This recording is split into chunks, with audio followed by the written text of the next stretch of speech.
अस्सलामुअलैकुम दोस्तों, उम्मीद है आप सब खैरियत से होंगे। जैसा कि आपको पता है कि अल्हम्दुलिल्लाह सऊदी अरब ने कोरोना के हवाले से जो पाबंदियाँ लगाई गई थी उनमें सरफहरस्त जो था, अगर आप सऊदी अरब ट्रेवल करते तो आपको, अगर आपने सऊदी अरब से वैक्सीन नहीं लगाए तो आपको 5 दिन का करंटीन पैकेज लेना पड़ता था।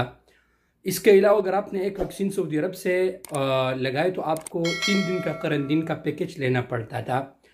और आपको आने से पहले 72 घंटे और फिर 48 घंटे हो गया आपको पीसीआर टेस्ट करना पड़ता था, और इसमें बहुत ज़्यादा खर्चा भी होता था।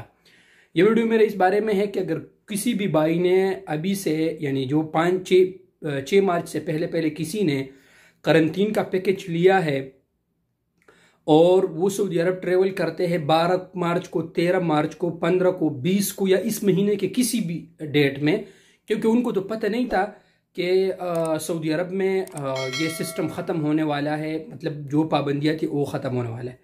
अभी दोस्तों सऊदी सिविल एविएशन अथॉरिटी ने, सऊदी गाका ने ऐलान किया है कि जिसने भी पैसेंजर से करंटीन के मद में पैसे लिए हैं, क्योंकि आपको तो या तो फ्लाइट भी बुक करवाना पड़ता था और करंटीन का पैसा भी आपको देना पड़ता था, तो वो पैसे उनको वापस कर दे। तो मैंने एक एजेंट से बात किया कि क्या आप ये लोग आप पैसे वापस करेंगे अपने पैसेंजर को या नहीं।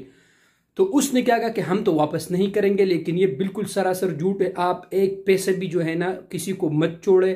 आप जब ट्रेवल करेंगे तो जब आप होटल जाएंगे नहीं तो किस चीज़ का पैसा वो आपसे लेंगे।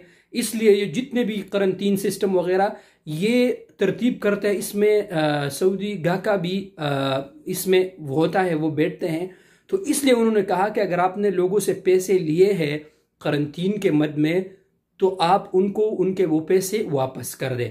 तो जितने भी हमारे परदेसी भाई है, अगर किसी से पैसे लिया गया है और अभी तक उन्होंने ट्रेवल नहीं किया है तो अपने फ्लाइट के पैसे तो छोड़ दे, क्योंकि आपने तो उसी डेट को सऊदी अरब आना है, ठीक है ना। और आपके जो करंटीन के पैसे है वो बिल्कुल आपका लीगली हक है। 1 रियाल और 1 रुपया भी मत छोड़े, क्योंकि इन एजेंटों ने जब फ्लाइट बनती तो इन्होंने हम परदेशियों का खून चूसा था। 30,000 रुपया का टिकट 70 और 80 में बेचते थे, क्योंकि ये इन्होंने मौके से जो है ना बहुत फायदा उठाया है। इसलिए अब आप भाइयों का हक है कि आपने करंटीन के मद में जितने भी पैसे इनको पे किए हैं वो आप ले लें और आराम से ट्रेवल करें। शुक्रिया।